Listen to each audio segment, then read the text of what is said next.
Hi everyone, I hope you're all doing okay. We are back on the info dumps this week because I have things to say, I guess. It's one of those days when Wednesday, my dog, has been choosing violence. She just won't seem to settle. I don't know why. She's not impressed that I want to actually get work done, and unfortunately for me, I have a really long to-do list today. I have a lot to get finished before this evening, and I'm just a bit nervous about it, so bear with me if you can hear her in the background. Unfortunately, I live in kind of a noisy house and kind of a noisy neighborhood, and I just don't have the control that I would like to have. I have a to-do list, a speaking list on my laptop. I have some questions from patrons. I'm not sure how many I'll answer. Yeah, there's a few and some of them are kind of long, but I think it might be nice to talk about it. And I know that a lot of you watch the videos in the background, so you don't mind the length too much. I personally have a list on YouTube of bookmarked videos that are all above an hour long, so I can rewatch them when I'm working. I don't know if this is going to be that long, but maybe you wouldn't mind if it's, you know, kind of long for the background. First things first, I don't have too many changes going on in here. I need to fill out my filofax tracker. This is my log for how long I've stayed in filofax. We're coming up on March shortly, and I've been in here since December, so I did have this printed out previously, but because I'm going to archive, I wanted to keep it in here again. And also for the new pen, my calendar I did decorate in the last Attic Archives episode, so you should have seen that hopefully. Some little stickers, some text, and obviously appointments and stuff. I don't put too much on here, just a little bit. Haven't been filling out my mood log this month. I'm not sure why. I wouldn't say that I've been doing particularly better or worse. Sometimes I just forget at the beginning of the month, and then it's just so much time passes, and now we're all the way down here, and I just haven't filled it out, so it doesn't really matter. I guess the nice thing about filofax and about printing my own pages is that I can use the things I want to use when I want to use them, and they can still be there, but I don't have to fill them out every time, I guess. It doesn't really matter. It's I can just use them when I really need to use them, I guess is my point. I sometimes write up weekly logs, to-do lists. Let me try and find one, but I don't do it all the time, and sometimes I just don't feel like I need it. And again, it's that thing where it's I don't have to do it consistently if I don't need them. If I'm not reaching for them, then I don't have to go through the effort of writing it all out and drawing it all up and then ignoring it for half the week, if you know what I mean. It's nice to have the option when I need it, but I guess that's the nice thing about the system now being so streamlined in a way, because I'm just using that one style of margin commonplace page and everything goes on it. It makes it very easy to maintain, and I don't have to print anything special. So for February, what do we got? My sleep log is up to date, keeping on top of that, because as my sleep appointment draws closer, I think it's important to keep that information for myself and for my appointment eventually. I guess maybe what I'll do is take them all with me when I go. The appointment is in July, so we're not super close or anything. I've been waiting almost a year at this point. We're coming up on 8 months or something. I got my referral in April. They pushed it by 4 months. So I don't know, we're now at least in the year that it's happening in, so long as they don't push it again, which is a very real fear I have. But basically I am keeping on top of this because I do feel it's important. It's a consistent priority for me to make sure that I can see that data. And then I have my work in progress pages, my journaly pages, receipts for the CDs I bought that time. And then I'm not sure where you last saw in an info dump episode. I'm not sure where I last talked about, but I have these photos from the sofa of my planner chunking up. I have this painting, The Nightmare by Henry Fuseli. And then I have some quotes about sleep and stuff. I have my work in progress everyday gloom pages that I've been working on that are about sleep. It's been on the mind. I have that article about crypt time that I linked in last week's video. And then haven't done a lot of annotations yet, but I need to come back and revisit it for my zine because I think maybe I want to mention it and try and tie it in a bit. I have this Valentine's, it's vintage spooky Valentine's card, which I think I mentioned last week. I just think he's really funny. The eye bags are kind of a mood, and it cracks me up. I just think it's really good. So I printed that out because it was relevant for the month. And then I have a journal entry or a daily review thing, and I have a little Constantine photo because I have been rewatching Constantine a lot again recently. it do just kind of be like that. I have my birthday pages, so I have my card and a chocolate I got from some friends as a surprise. A couple of my stickers. I have this receipt for something I bought while I was in Bath for my birthday. It was a bracelet. It was a bit of a sporadic purchase, but I don't regret it. It's really cute. I have my birthday cake photo. I printed this one on the textured paper I talk about sometimes. It's the same one that that photograph of my grandfather is printed on. I just think it's kind of nice to have those bigger photos tucked in sometimes. And then on the back I have this hot chocolate my brother and I got in Bath on my birthday with his partner as well, his girlfriend. I put this really giant marshmallow in it. I can't remember what the hot chocolate place is called, but it's that really famous one that's trendy and it begins with a K. But I was always walking past it in Bath and in London and being like, the fact that there's always a queue around the block for this is absurd. I don't get it, like it can't be that groundbreaking. But when we walked past it that day, it was pretty empty. The queue was at least inside the building. So we tried it because Luke said it was good. And it was good, it was really good, but I don't know if I would queue around the block for it. But the photos are cute, so I collected those. Some coffee we got on the same day and some bagels. And then on the back, this is the last couple of days. I didn't write much in between last week and this week. I was kind of, this is from Sunday, and then today is Friday, and I was kind of catching up. This is a quote from The Lonely City by Olivia Lang. It's about Andy Warhol though. If you haven't read Lonely City, it's really good. I'm rereading it. I really like it, and it feels kind of relevant for me at the moment, I guess. It's just kind of like a nice reread. It goes through a lot of artists and their relationship with loneliness, and also the author's own relationship with loneliness at different times in her life. And it ties in with a lot of my favourite artists, so for me it's a kind of relatable but also comforting read. It draws in a lot of my favourite kind of people, and it's quite cool. So this quote about Andy Warhol is really funny. Not funny. It's like slightly sad funny, but it's also just kind of like it tickles me, so... this photo of myself, which is like a bit weird. I don't often put photos of myself in my books, but I got my hair done on Wednesday and it's purple underneath now. You definitely can't see it in the photo because my print quality is not amazing. But we did the top of my hair, the brown is like a darker, ashier brown. We cooled it down basically, I think she said. And then my underneath bit that used to be blonde is now purple, and it's like lilac-y. I really, really like it. It does not show in this photo in my book, but if you've seen it on Tumblr, I need to take some better photos of it maybe, because it's kind of hard to capture, but I'm really happy with it. So I wanted to keep that in here. For a long time, I've been kind of uncomfortable with taking pictures of myself, recording myself, like my face. That's why my videos are mostly hands and stuff. My feet walking, or like my room, but it's not my face. I have had a weird relationship, I guess, with perceiving myself for a long time. That's why when I was on YouTube back in the day and then I stopped, I privated all my videos because the idea of being haunted by this weird old image of myself was like really psyching me out. But I don't know, I wanted to capture the hair, so there's that. This is a song I've been listening to. It's called Symbiosis and it's by Casket Cassette. Would recommend it. It's a good song, it's very fun. And then these are those autism pages I mentioned last week, I think, or the week before at some point. I've been working on them this week. I've been talking to patrons about it actually. There's a new like messenger thing inside Patreon. So there's like a live group chat and we talk like it's Discord, but it's definitely not as complex as Discord. It's very bare bones, but we can all chat in there basically. And on the evenings this week I've been working on these pages and talking to my patrons, and it's been really nice to work like in real time and get feedback and stuff.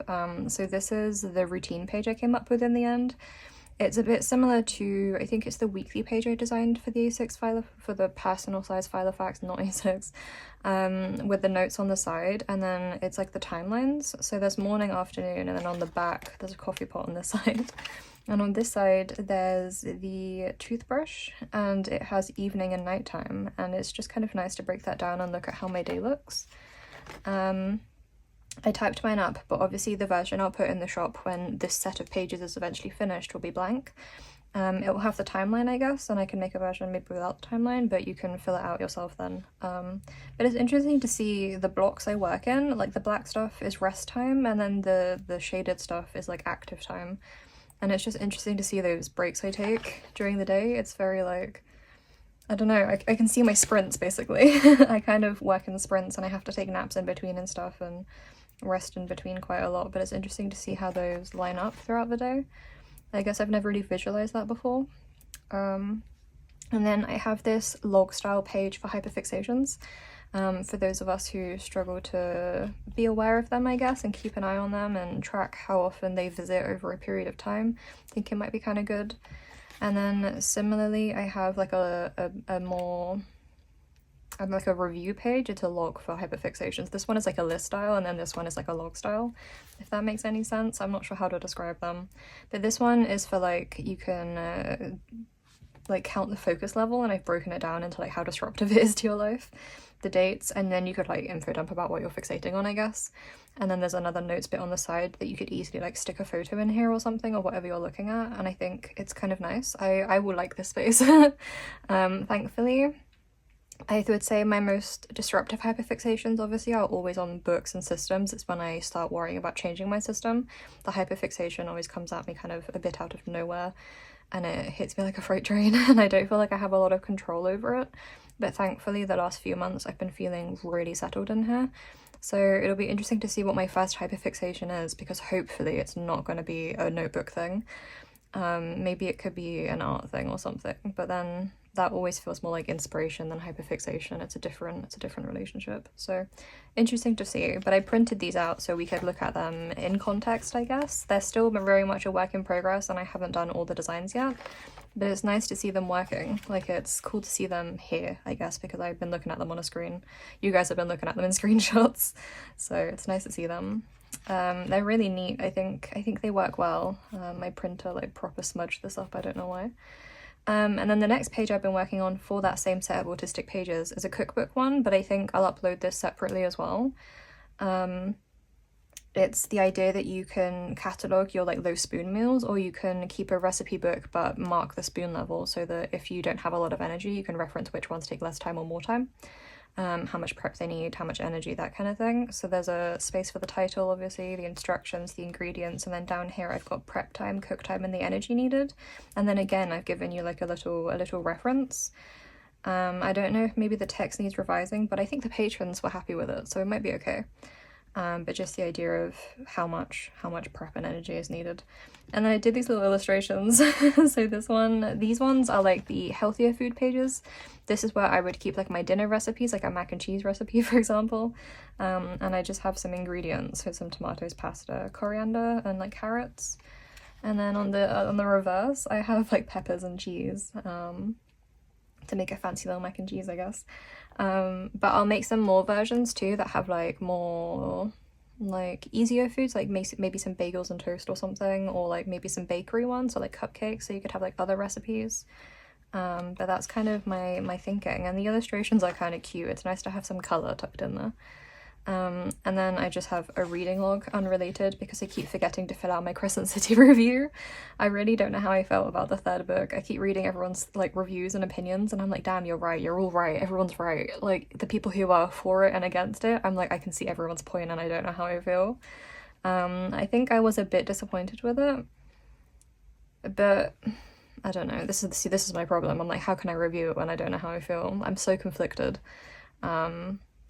But I do want to fill it out at some point, so. And then in the back, obviously my blank page is waiting for use, and then I have my previous book reviews that you've seen 100 times, which leads me on to the next big thing, because this is a strange update. My dad basically let me know like a week before my birthday that he had ordered me the archive binder I wanted for my birthday, and I was like, what do you mean?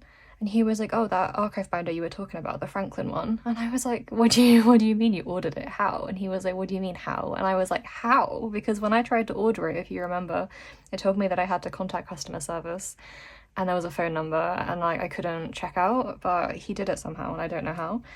I don't know if I'm just like really stupid, but he's worked it out.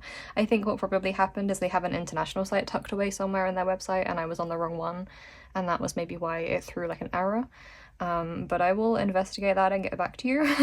We had live tracking the whole time. It went through without a hitch, and it arrived a couple of days ago. That is my main motivation for making another info dump this week is that my archive binder came, the one that I originally wanted, the one that I was like dreaming about. Lindsay has the blue one, and her flip through that she recorded, I think for Instagram, was just so cool. I was like, God, I wish I could do that. Obviously the Daytimer one, the quality was not very good. I will say the difference between the quality between this one and the Daytimer binder, massive. This is a nice item, which it should be as an archival item. I'm like, I want it to look good and feel sturdy. The Daytimer one was so flimsy and awful, and this one is much nicer, like straight up. So this is exciting. I think for now I'm gonna use this for archiving. This was kind of what I wanted originally, was a big binder, and I like the idea of keeping all my pages together. So previously, I'm just gonna check my notes. Previously, I had been thinking about splitting things up into categories and months and stuff, and then I was going to take my commonplace pages out and use them like index cards. But now that my book is kind of full, I'm like, I don't really want to take things out and separate them from the context they were made in, if that makes sense. I spoke last week or the week before about the idea of reprinting the commonplace stuff, the articles and the quotes, to be able to keep a second copy as index cards, and then keep all of this together in the context it was made in, like in a binder, big binder. That's a lot of paper and ink and stuff, and also just time. It's a lot energy-wise to keep on top of, so I'm not sure. What I've done for the time being is I'm using an app, and I will talk about that in a bit. This is where I have my list for, because I don't want to get confused trying to talk about this.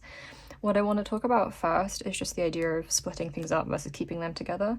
And I think for the time being, I do want to keep things together. So today the idea is to take out, I think to this point, this is February, and that's why I made a new cover page, a new dashboard, is so that I can take this chunk out, which is like December through January, and then I'll be left with somehow an equal amount of paper. It's been a busy month, I guess, but I want to take this out and put it in my binder and see how it looks, and then I can keep it from here on. And then keep going, obviously, as I have been, and then when it gets full again, I guess I'll make another new divider, and then I can archive more, and that's what I want to do. I think all in, it was like £25, £30 for the binder and the shipping, which is great compared to like the £50 or £60 Amazon were charging for it. I'm really glad I did not cave and order that like at night at 2 in the morning or something when I was feeling delusional, because it would have been bad. But it's not that expensive, and for an item that I know I can fill up and keep long term and that will keep things neat, I think that feels like a worthwhile price for me. It's like 25 quid. If I get through like 2 of these a year or something, or even 3 or 4, I'm like, I don't think I mind if all of this stuff feels as important to me as it does at the moment. If it stays this consistent, I think that's worthwhile. So it's cute inside. It has, oh, this is bubbly. What happened there? Oh, you can tuck it back in. Okay. Don't know what happened to him on the way. He's been through a journey, I guess. But it has the big clips, and then it has these stickers, and I kind of wish it was a serif font and not a sans serif, because their logo and everything, their titling is serif. Like, it kind of doesn't match. I don't love the vibes. But I'll take my pages out. It's a bit nerve-wracking. I don't know if maybe I'll leave my Exorcist one in, but then I don't have a blank one to start then, but I can work it out later. I guess maybe I'll try and do them one at a time, because something here is not layering up properly.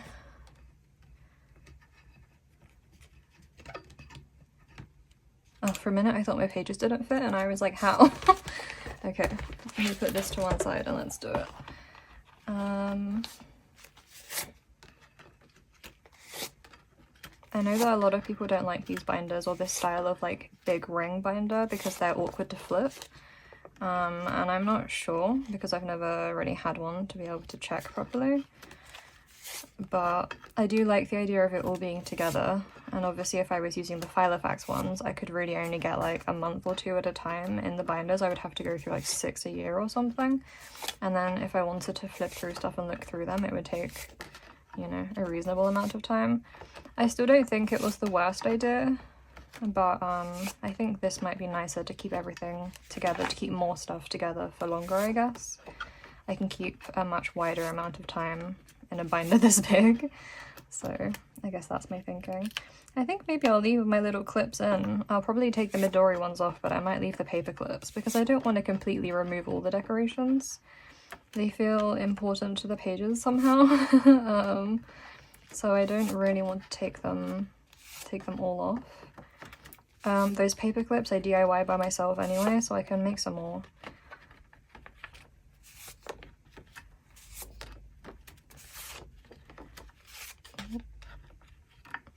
Okay, and there we go. See, that's a really, there's like loads of room still.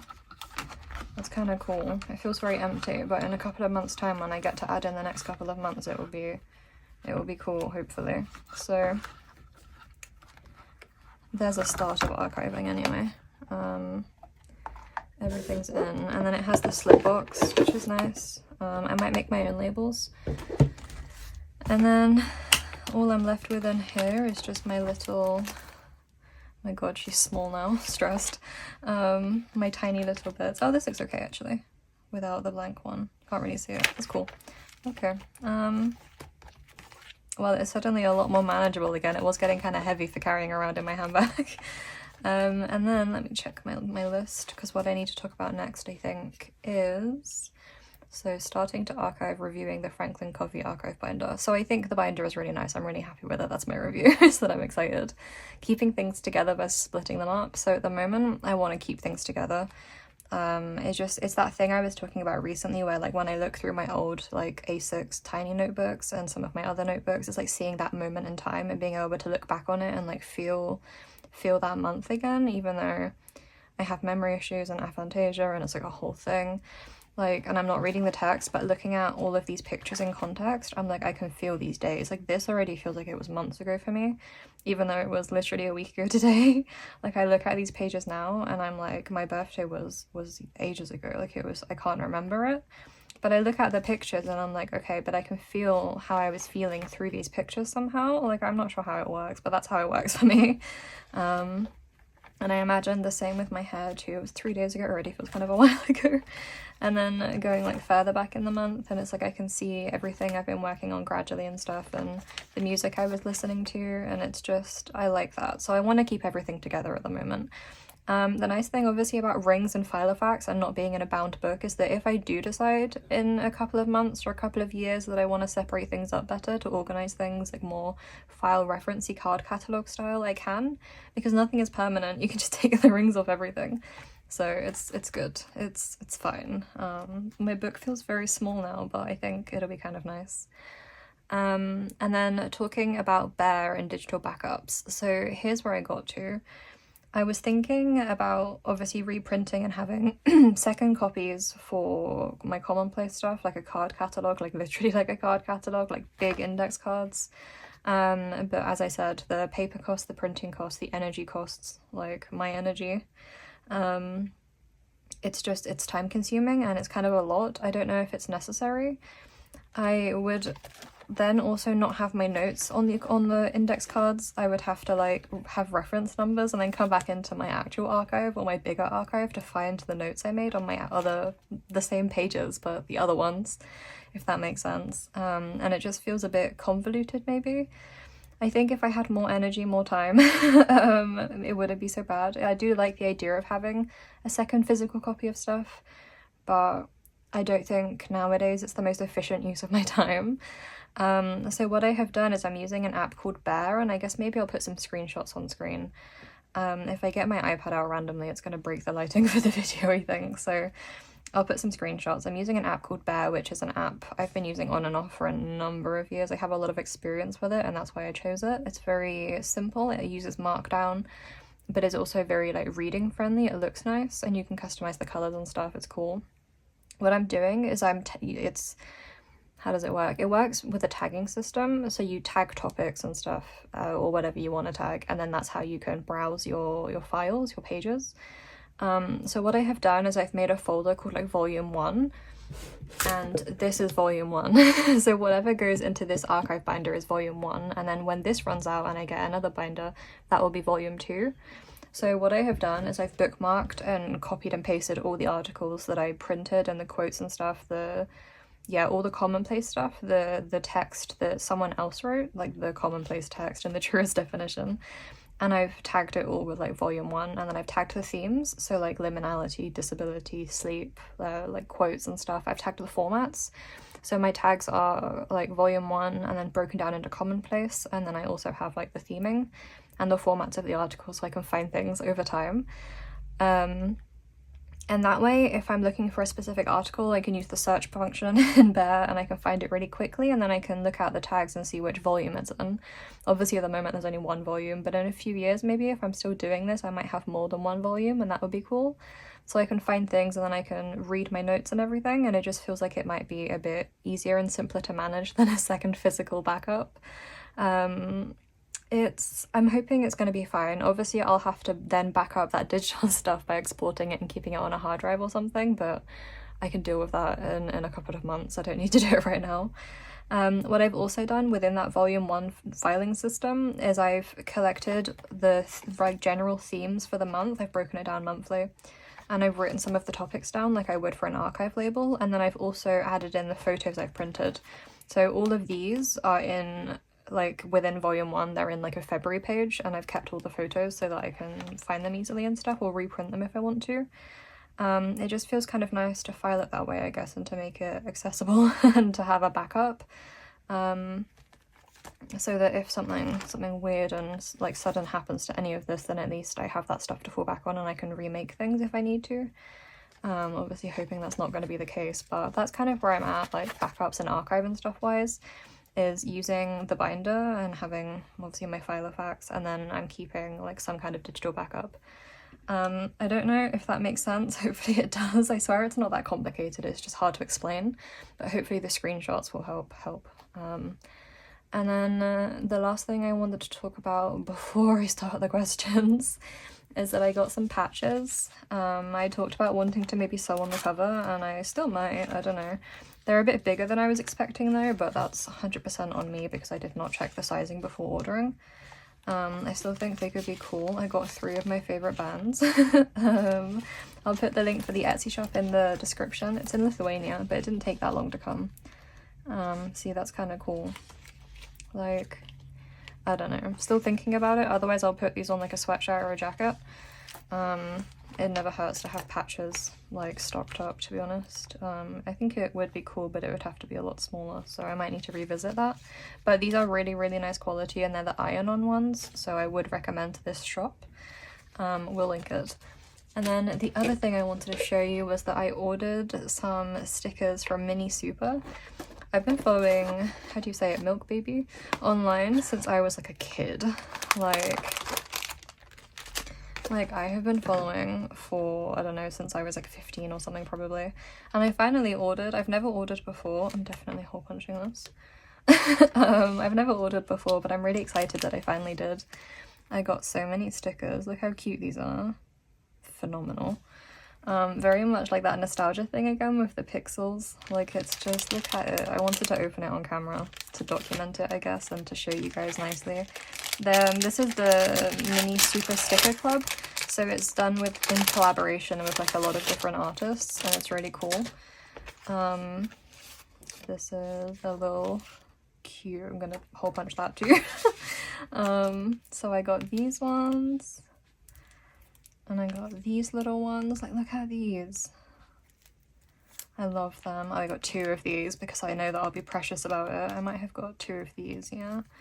So that I don't have to be too weird about when I place them. I also got these ones, which are so sick with the holographic. I really like the one with the weird dog. I like all of them, they're so weird. It feels like those really weird 90s stickers you used to get that were like holographic and kind of like, is it Lisa Frank, that kind of style? And then these funny little guys, I love this one specifically. Like, if I had to tag myself, I'd like to be that one. And then I got these little cloud ones and some icons. It's so, I think it's 10 out of 10. I love them. Look at the little bat and the cat. And like this one, Froach. I just think 10 out of 10.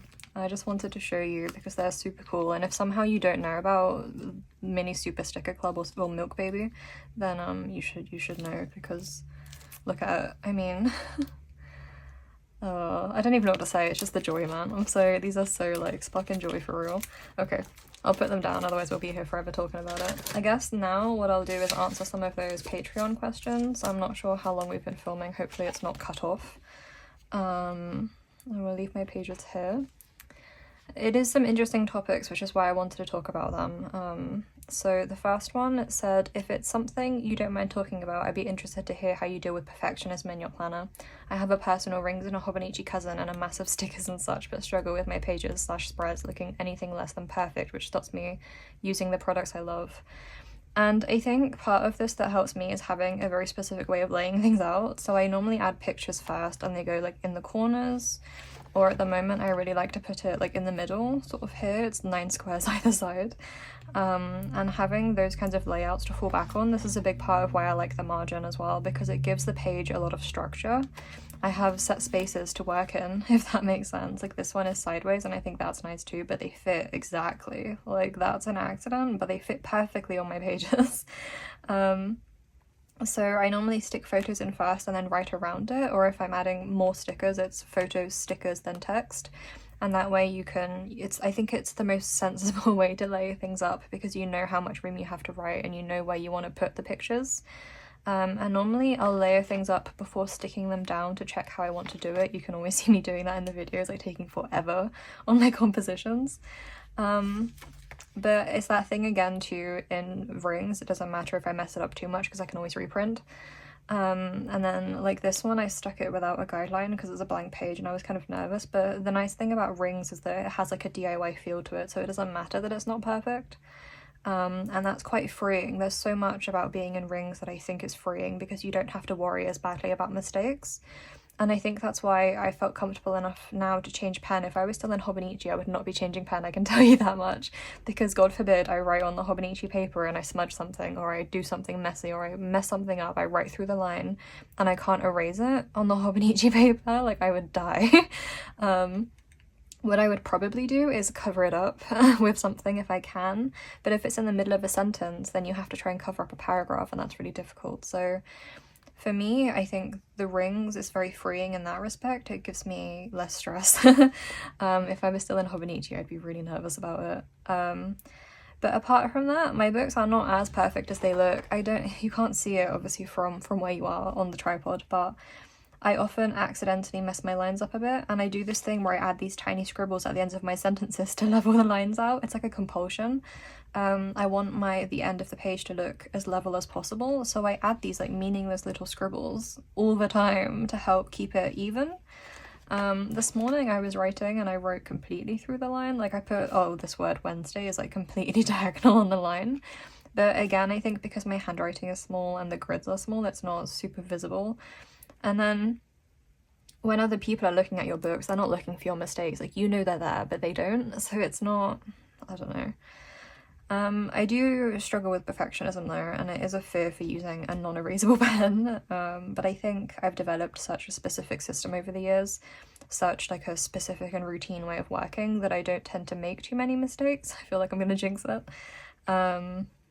But things are not as perfect as they look from a distance, you know? Maybe one day I can film like a close-up thing of all the little messes and mistakes. I think I've seen people doing that on Instagram, because they are there and things are not like super perfect. But as I say, I've been at it all for so long that, I don't know, like here something was messy and I just put a sticker over it. There was a word here that was really messed up and I was like, that looks awful, so I put this sticker over the top of it, the little devil. That kind of thing is how I cope with mistakes. It's just like really neatly trying to cover them up, but having a very specific structure for my pages I think helps. This letter, I think it's a G, is really dark and I don't know why. Like that I think I messed up. It's that sort of thing. I'm trying to be really careful in my calendars now because I don't want to reprint those.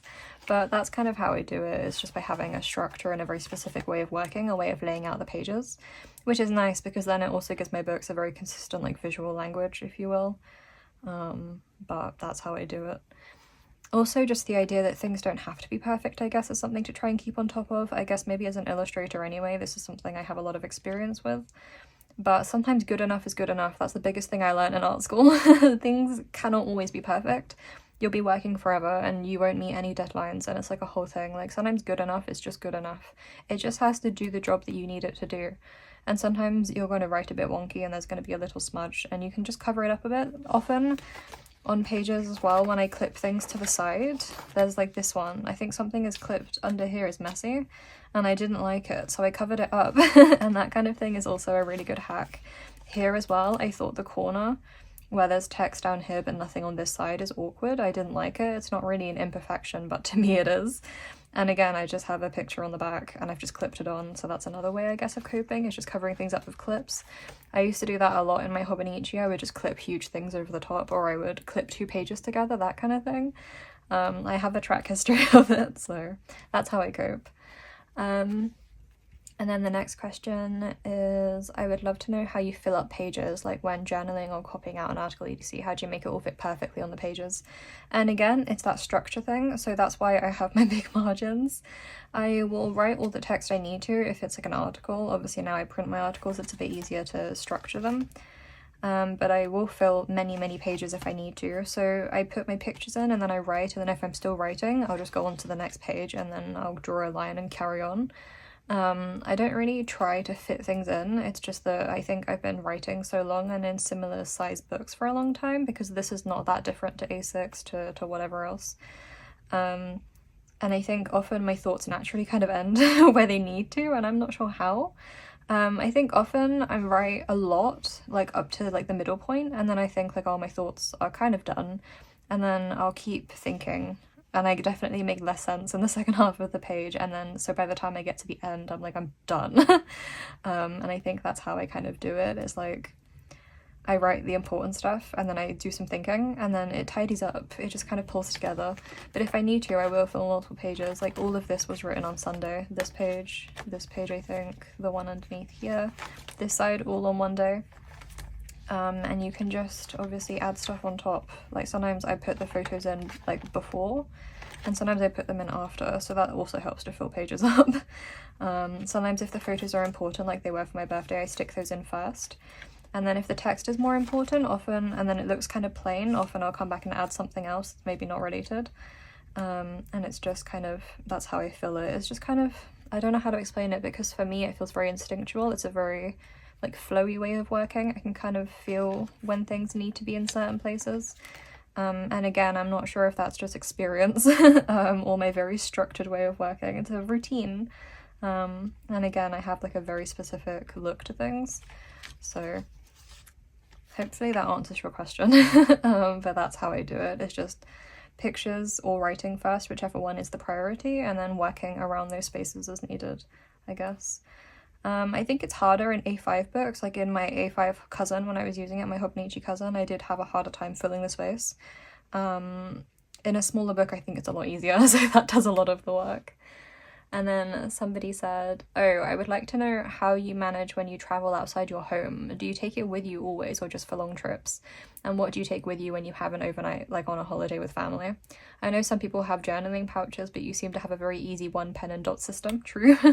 But do you ever think like, maybe I should print this picture or save this article just in case? Because I do, and I ended up with a journaling pouch because I can't decide and I always need to bring things just in case. Great question. Unfortunately, I don't leave the house very much. I don't get out a lot. I go to Bath to see my brother, but it's only ever one night. I don't normally bring my filofax just because I'm carrying like hair strainers and face wash and pajamas, because I'm carrying overnight stuff, and I'm always on foot. I don't drive, I'm a pedestrian forever. So everything is public transport, so I try to travel light when I can. I don't take a lot, I just take a tote bag with pajamas in it. Having said that though, I am actually travelling soon. For March and April I'll be away for some of it.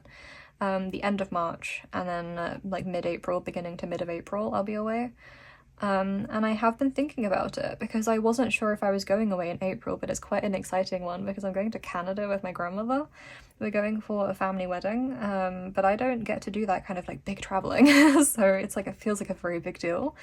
And I have been thinking about how I'm gonna do this, because obviously I'll want to do some like travel scrapbooking, right? Like definitely, like the ephemera, the things that I can hole punch and put in here is like, it's very exciting to think about. So I think what I would do hypothetically, and thinking back to how I've travelled in the past, is when I go to Canada, and I'll be in Scotland in March for another wedding. But what I'll do is take my filofax, obviously my pen and my dots, like you said, I do have a very simple dot pen system.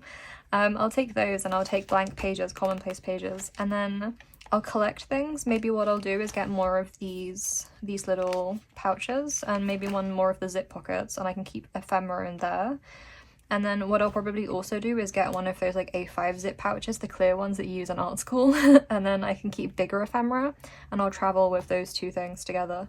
I probably won't take a pencil case, I might take a glue stick, but I think for me it would be better and less stressful to make notes while I'm away and then to come home and do the scrapbooking, because then I can print pictures and stuff too and tie things together properly. But I'll collect all the ephemera and I'll probably make notes maybe either on my phone, or I could bring my iPad maybe and make notes. But I'll probably make digital notes, or maybe paper notes that I could throw away after, just like reference notes. That's probably how I would do it rather than scrapbooking while I'm there, unless I was going away for a much more substantial amount of time, like 2 weeks or something, but I never do that. Even when we go to Canada, I think it's only going to be 6 days and we're going to be doing stuff hopefully. So because I don't have access to like a printer or something, and printing photos is an important part of my memory keeping, I wouldn't do that much while I was away. So it would still be very minimal, and then when I come home I could then put my pages together in the way that I want, in my controlled environment, in the structure I like, with my printer and everything.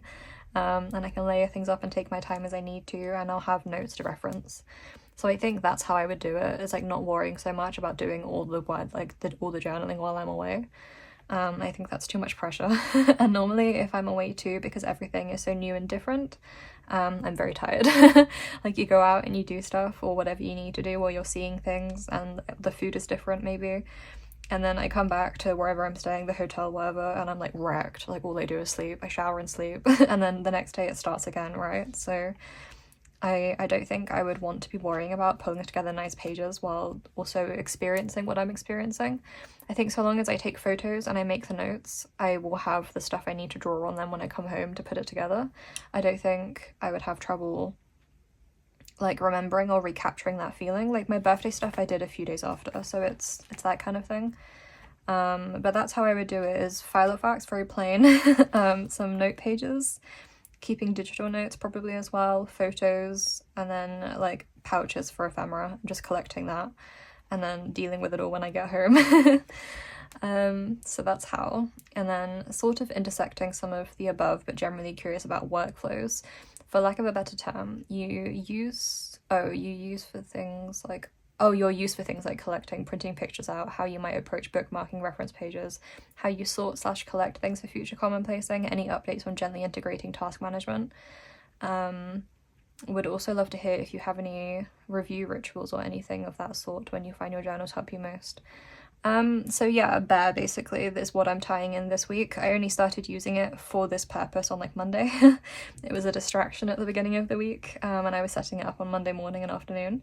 But basically what I would do now for future reference is that when I find an article that I want to commonplace, but I maybe don't want to do it right this second, I will put it into my Bear app. My general workspace on Bear is called like Gloomy Archive, and then volume 1 is within that. So what I could do is add things into the articles tag or the essays tag, and then not tag them volume 1 until they're ready to go into the archive or until I print them. I also have a tick box at the bottom of the pages for whether or not something is printed and typed up, so I can leave that unticked, and then I'll know when it's in or out of the archive. So I'll be collecting stuff in there, I think, is the way to do it. I have a general bookmarks folder in my web browser for all the places I like to read stuff, which I've shared in the past. But specific articles I'll now be keeping hold of in Bear. So hopefully it's going to work out long term. And then, what was the other part about? So collecting, printing pictures. For printing pictures, I print what I need when I need it, and then what I do is I put the paper back through the printer. I'm always looking around my desk to see if I have an example, but I never do because it's in a drawer. But I'll print like 4 or 5 photos on a page, and then I'll cut them out, but I'll cut a straight line across the bottom of the last photo, and then I'll just flip that paper over and feed it back through the printer, because I don't want to have to wait until I have like 12 photos to fill a page before I print and then can fill out my notes. I like to work in the moment. as much as I can. So I do just like chronically refeed paper through the printer to see if it'll take it. Sometimes it won't. Sometimes it jams the printer. But we've had no like true casualties yet. Like generally speaking, it works really well. So that's how I collect photos. And then how you might approach bookmarking and reference pages, how you sort collect things for future commonplacing. So that's all done in Bear, and then updates on gently integrating task management. So I do actually keep digital to-do lists, which feels like a bit of a betrayal, but it's just an easier way for me to reference things, like at lunch with my dad and stuff. Like if we're downstairs and my filofax is upstairs, I find it easier to reference my daily to-do lists on an app than on paper. Maybe I think memory keeping and everything and task logging can be really important for me, but sometimes when you're in the thick of the autism, you just need a quick reference. And obviously doing it digitally allows me to quickly erase and add things in when I need to. I can adjust things super fast. I have a to-do list for today actually, which is what I'm referencing right now, so I'll show you that on screen and you can have a look.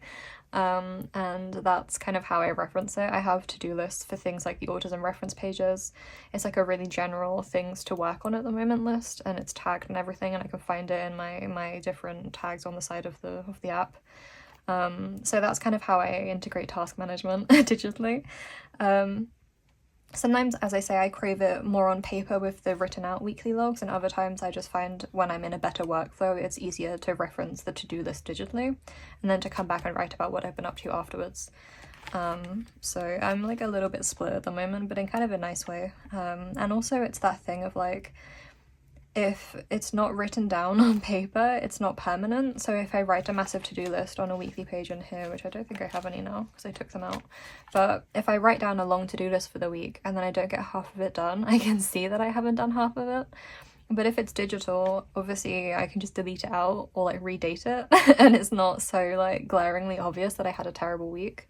Not that I'm really ashamed of my terrible weeks, but I think it's nicer for workflow if you can just seamlessly move it across without having to look back at it.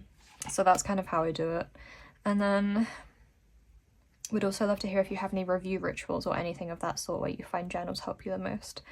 I think sometimes just on an afternoon or on a day when I'm feeling a bit shit, I can sit and I can flick through. Like I made a really nice flip through last week for my pages because I knew I was getting ready to archive for this video. And I made the effort to sit and like do a slow flip. And it just feels very like, I don't want to be like cheesy, but it feels very healing just to look at my pages, to see all the stuff I've been working on because I'm so foggy. I'm so hazy all the time and it can feel very suffocating. It can feel very confusing. It's really easy for me to be like, oh, I never work on anything. I'm so tired and I feel awful and I feel like crap and like I feel very low energy and mood wise, and it's like I never get anything done because of all these issues I'm dealing with.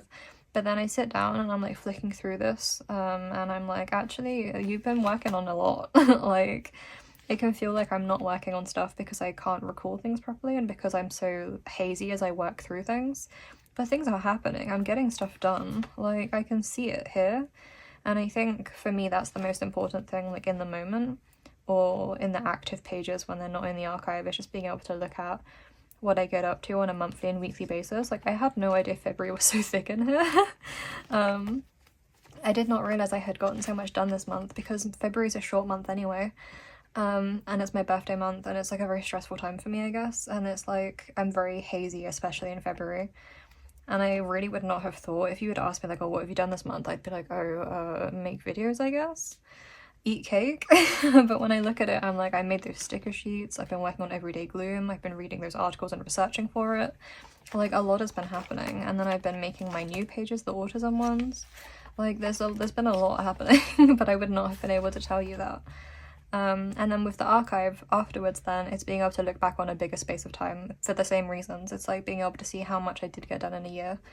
And I think that's part of why I'm integrating Bear as well, the app, because I used to keep a really long notes list on my phone and the notes app about all the stuff I've been working on, like my illustration to-do list basically. And sometimes I think, oh, I did nothing at all last year, but I was doing my taxes for last year and I was trying to go through my bank account to see who paid me. And I was looking at all the work I did and I was like, good God, like I did a lot more work last year than I gave myself credit for. And it made me kind of sad because I think I spent a lot of last year beating myself up for not doing enough. And now this year, I think I'm working harder to make sure I catalogue that stuff properly. So the screenshots of the stickers and the everyday gloom pages while they're in process, and then also printing out the new autism pages while I work on them as well, so I can actually see them, and just to remind myself. And then again, I have that to-do list in Bear, and it's like I'm keeping it all in one page, so it's not broken into multiple pages for multiple projects. I put everything on one long page and it's just broken down into sections, and that way when I scroll down to look at my current project, I can see all the other projects I finished this year already. And it's just that reminder that I'm not as stagnant as I feel sometimes. I'm thinking about Crypt Time, where it's just everything is so hazy and confusing, and because you're not existing in a linear fashion, it's so hard to perceive sometimes, I think. But that's why I think it's important, and that's kind of my review ritual, I think you called it. Like, that's, yeah. Whenever I'm feeling kind of low, I'll look through it all and I'm like, this is good, I feel good about this, and that makes me feel inherently better. So it's just having everything in that like made real way, being able to hold things in my hands and flip through it all like tactically. How would you call it? Not tactically like army tactically, but like tactically like touching. But yeah, that's kind of how I do it. Okay, I think I'm rambling, but that was the last question, so we did get through it. I have no idea how long this is, but I hope it was interesting to you. I know that sometimes a lot of you guys can relate to the things I'm saying, even though I don't think I'm making any sense. So hopefully this might be one of those instances. Let me know if you guys have any review rituals for your books, because I would love to know what kind of contexts you guys flip back through in. I don't know, are you like me where you like compulsively flew through? I'm like slurring my words at this point. Do you flip throughout the day like I do? It's kind of like a compulsion, or do you do it at like very dedicated times? Do you do like an end of the week flip kind of thing? I would love to know. But otherwise, I hope you enjoyed this. Sorry it's another info dump, but also not that sorry, because I am having a very good time and it's really nice to talk about it with you guys. But otherwise, I will see you next week.